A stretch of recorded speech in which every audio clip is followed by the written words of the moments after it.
मनरेगा में जिनको पैसा मिल रहा है उसमें आपने रुकावट लगा दी। हाँ, अच्छा, यही श्रृंखला में प्रश्न आ रही है।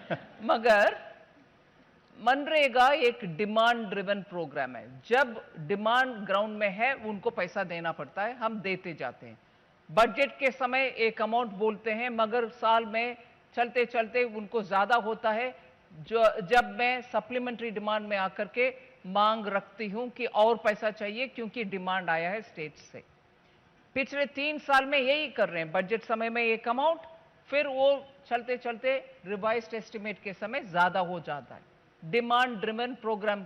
इसीलिए इस बार दूसरा और विषय आपके ध्यान आकर्षण करने के लिए मैं कोशिश करूं।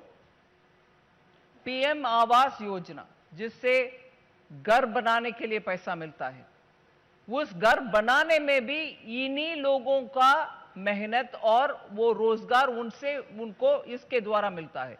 ग्रामीण व्यवस्था में जब किसान खेती में काम करते हैं, खेती में काम करने का अपॉर्चुनिटी, मतलब फसल हो गया है, अभी कुछ खेती में काम नहीं है, तब इनको रोजगार मिलने के लिए मनरेगा प्रोग्राम है। लीन सीजन के लिए जॉब देने के लिए प्रोग्राम है।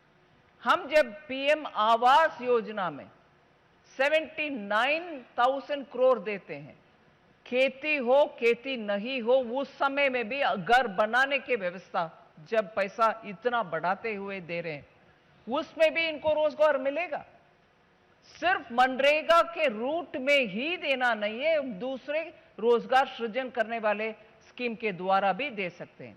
दूसरा एक और, जल जीवन के मिशन के द्वारा गांव तक जल, नल से जल पहुंचना है, उसका काम भी जो लोग गरीब ग्रामीण आवास योजना में, sorry, Mahatma Gandhi rural employment guarantee scheme के द्वारा जो एम्प्लॉयमेंट मांगते हैं, यही लोग उसमें भी काम करते हैं। जल जीवन मिशन में उसमें भी प्रावधान बहुत बड़ा कर दिया है।